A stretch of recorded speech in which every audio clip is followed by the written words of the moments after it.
स्वागत है आप सबका Brahmastra mineral and energy resources revision के अंदर, जहां मात्र 15 मिनट के अंदर पूरा चैप्टर रिवाइज करेंगे अलोंग विथ PYQs।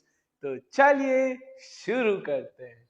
सर, पहले तो मिनरल्स क्या होते हैं? मिनरल्स हमारे ह्यूमन बींग्स के इंडिस्पेंसिबल पार्ट है, यानी हमेशा रहने वाले हैं, और पूरा लिविंग क्रिएचर्स सारा मिनरल से ही बना हुआ है। आयरन, एल्यूमिनियम, सब मिनरल से ही बना हुआ है।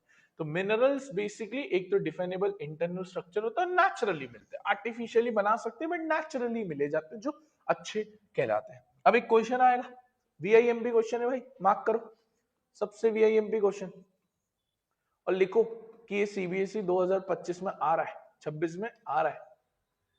क्या क्या मोड ऑफ अकरेंस है? मोड ऑफ अकरेंस होता है मिनरल्स कहां कहां पाए जाते हैं। बहुत फेमस क्वेश्चन है, बहुत फेमस क्वेश्चन है, मान लो।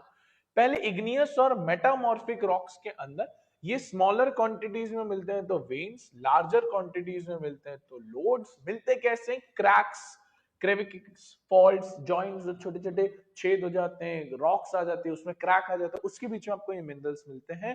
कॉपर, जिंक, लेड, ये आपको। फिर बेड या रॉक जो लेयर्स होती है उसके अंदर आपको कुछ आपको मिनरल्स देखने को मिल जाएंगे, जैसे जिप्सम जो पीओपी का वो है, फिर पोटाश, फिर सोडियम।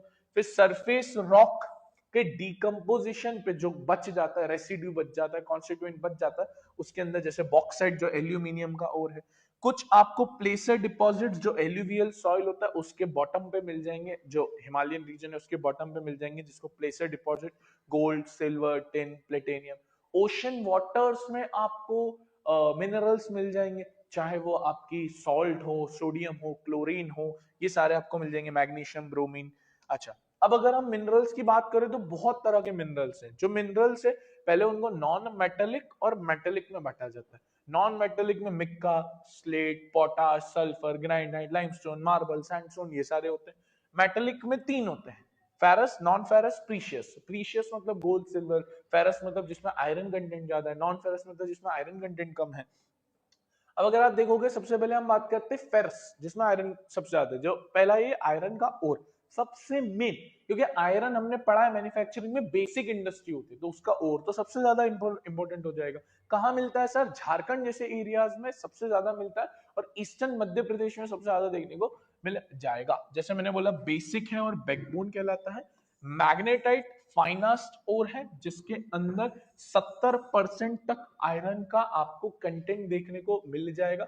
फिर हेमेटाइट भी है, मोस्ट इंपोर्टेंट इंडस्ट्री, 50 से 60% आपको इसके अंदर मिल जाएगा। मैग्नेटाइट में 70 के आसपास, इसमें 50 से 60 के आसपास। कहाँ मिलेगा? ओडिशा, झारखंड में। ये इतना नहीं देखना, सिर्फ बेल्ट पता होना चाहिए, ओडिशा, झारखंड, छत्तीसगढ़, ये 2 बेल्ट ध्यान रख लो। ओडिशा, झारखंड, दर्ग, बस्तर सबसे मेन, ये और ये दोनों मेन है, बाकी भले वो 2 छोड़ दो, ये 2 बेल्ट्स पता होनी चाहिए। फिर आता है मैग्नीज। मैग्नीज काफी इंपॉर्टेंट है, मैन्युफैक्चरिंग ऑफ स्टील और फेरो मैग्नीज एलॉय के काम में सबसे ज्यादा आता है।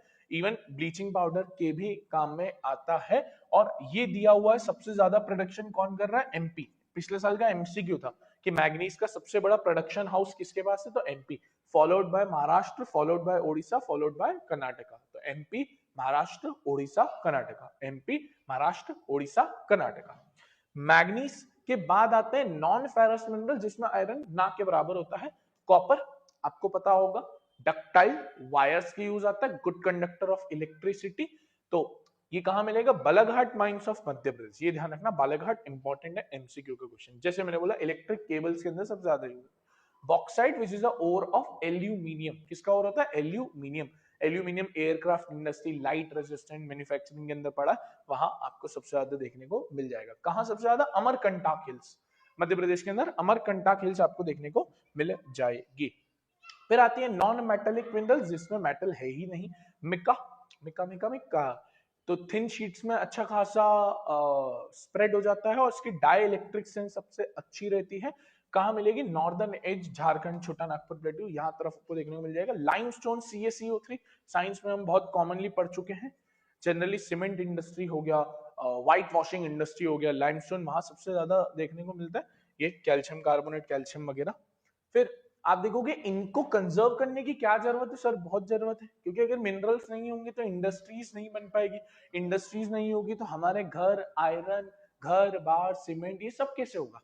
तो minerals are very indispensable part, जो मैंने शुरू में भी कहा था। तो काफी इंपॉर्टेंट है और नेचुरल चीज है। आप जितना ज्यादा नेचुरल चीज को खत्म करते जाओगे तो अर्थ सस्टेनेबल रहेगा ही नहीं, खत्म हो जाएगा। इसके बाद आती है एनर्जी रिसोर्स। एक चीज डिफरेंस आ रहा है आजकल बहुत ज्यादा इनके बीच में, कन्वेंशनल और नॉन कन्वेंशनल एनर्जी में। दो एनर्जी है, एक कन्वेंशनल एक नॉन कन्वेंशनल। कन्वेंशनल मतलब पुराने जमाने की, कोल, फॉसिल फ्यूल्स, पॉल्यूट करती है, नॉन रिन्यूएबल होती है, लिमिटेड है। नॉन कन्वेंशनल अभी अभी आई है, solar energy, wind energy, tidal energy, hydro electric energy, ऐसी बहुत सारी। रिन्यूएबल है, अच्छी खासी क्वांटिटी में अवेलेबल है, पॉल्यूशन फ्री है, एनवायरमेंट का सस्टेन ख्याल रखती है। दोनों का डिफरेंस आपको पता होना चाहिए। अब एनर्जी में कौन कौन से सबसे मेन देख के जाओगे, कोल देख के जाओगे। कोयला बहुत इंपॉर्टेंट है, कोयल के ऊपर क्वेश्चन भी आ चुका है, तो कोल सबसे ज्यादा इंपॉर्टेंट है। पावर जनरेशन की सबसे ज्यादा काम होता है। लिग्नाइट लो ग्रेडेड ब्राउन कोल है, और एंथ्रासाइट सबसे ज्यादा हाईएस्ट कोल है। लिग्नाइट सबसे बेकार और एंथ्रासाइट सबसे ज्यादा। कहां मिलेगा, बोकारो, झारखंड के यहाँ पर पाया जाता है, कोल का बहुत बड़ा प्लांट है। फिर आओगे पेट्रोल, ये भी बहुत इंपॉर्टेंट है, पेट्रोलियम, हीट और लाइटनिंग, ल्यूब्रिकेंट्स और मशीन, नॉडल इंडस्ट्री कहा जाता है फॉर सिंथेटिक टेक्सटाइल फर्टिलाइजर्स, काफी जगह इसका यूज आता है। अंकलेश्वर सबसे बड़ा इसका आपको देखने को मिलेगा, गुजरात के अंदर जो है सबसे बड़ा इसका जो प्रोडक्शन हाउस है। Natural gas not very important, नहीं पूछ सकता नेचुरल गैस के बारे में, बट स्टिल हम पढ़ेंगे।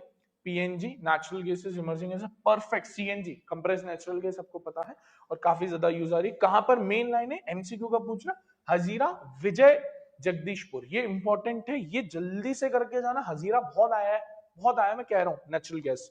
नेचुरल गैस के बाद आता है इलेक्ट्रिसिटी। इलेक्ट्रिसिटी बहुत तरह से आ सकता है, चाहे वो डैम्स के थ्रू बना लो, कोल के थ्रू थर्मल पावर स्टेशन बना लो, न्यूक्लियर एनर्जी के थ्रू बना लो, काफी ज्यादा उससे आ सकता है, बर्निंग या रनिंग वाटर डैम्स के थ्रू जो बताया। इसके बाद आता है नॉन कन्वेंशनल, जो अभी अभी है, ये न्यूक्लियर, यूरेनियम, छोटा सा पता होना चाहिए, ज्यादा नहीं। सोलर एनर्जी, अगेन सन की डायरेक्ट एनर्जी से आप इलेक्ट्रिसिटी में कन्वर्ट कर सकते हो, again a very good thing. फिर विंड एनर्जी, हवा से जो विंड टर्बाइंस होती है, विंड मिल्स को आप रोटेट करो एंड देन उससे इलेक्ट्रिसिटी जनरेट करो। बायोगैस, गोबर गैस बेसिकली, जो काऊ डंग हो गया, खाद हो गया, उनसे बनता है बेसिकली, तो ये उससे बन जाएगा गोबर गैस। फिर आ जाता है टाइडल एनर्जी, टाइडल यानी समुद्र की जो लहरें होती है उससे बना दो। फिर जियोथर्मल एनर्जी, अर्थ की हीट, अर्थ की जो हीट है, इनर स्फीयर की जो हीट है उससे बना लो, अगेन नॉट वेरी इंपॉर्टेंट। फिर आती है क्या, इनको भी कंजर्व करना जरूरी है, हाँ, और ज्यादा से ज्यादा नॉन कन्वेंशनल की तरफ बढ़ना पड़ेगा, कन्वेंशनल को छोड़ना पड़ेगा, तब जाके इन्वायरमेंट सस्टेन भी होगा, लिमिटेड रिसोर्सेज को हम अच्छे से यूज भी कर पाएंगे। अब भैया एग्जाम में इतना टाइम तो ना रहेगा रिवाइज करने का, तो हमने बनाई है ब्रह्मास्त्र, जो मैं शुरू में देखा था, पूरा फ्लो चार्ट के अंदर, ये पूरा फ्लो चार्ट है मिनरल एंड एनर्जी रिसोर्सेज का, जिसमें सब कुछ है अलोंग विथ पीवाईक्यूज, इसमें पीवाईक्यूज भी है और आंसर्स भी है, तो आप स्कैन करोगे तो आंसर्स मिल जाएंगे। अगर ये बुक ऑर्डर करनी है तो नीचे लिंक भी मिल रही है, नीचे आप कांटेक्ट करिए, पीडीएफ देखिए फ्री बुक की, और फिर जाकर आप ले सकते हैं। तो मोड ऑफ अकरेंस जो हमने देखा कहाँ कहाँ मिल सकता है, इग्नियस, प्लेसर डिपॉजिट, ओशन वाटर, सब जगह। फिर कन्वेंशनल नॉन कन्वेंशनल का difference, types of mineral, metallic, non metallic, fuel resources, उसके बारे में सब कुछ लिखा है। सम मेन मिनरल जो मैंने बताया, आयरन, कॉपर, एल्यूमिनियम, कोल, पेट्रोल, नेचुरल गैस, जियोथर्मल, सब नहीं डाले, मेन डाले, अगेन कह रहा हूँ। अब देखो ये क्या क्या क्वेश्चन आए थे, पिछले साल आया था, क्यों कंजर्वेशन करना है, मेन टाइप ऑफ फॉर्मेशन, देखो बोला था ना, पहला मोड ऑफ अकरेंस, एनर्जी को क्यों कंजर्व करके रखना है, फिर प्लांट और सस्टेनेबल मैनर में चाहिए, फिर मिक्का के बारे में क्वेश्चन, जियोथर्मल के बारे में क्वेश्चन, मिनरल्स आर इंडिस्पेंसिबल, 2 बार तो मैंने वीडियो में वर्ड यूज कर लिया, तो इसके ऊपर सारे ये क्वेश्चंस आ चुके हैं। तो आई होप आपको ये वीडियो पसंद आई होगी। इस तरीके से हमने ज्योग्राफी का ब्रह्मास्त्र रिवीजन सीरीज कंप्लीट कर दिया है, अब हम हिस्ट्री के ऊपर जाएंगे। Thank you for watching this video, Radhe Radhe.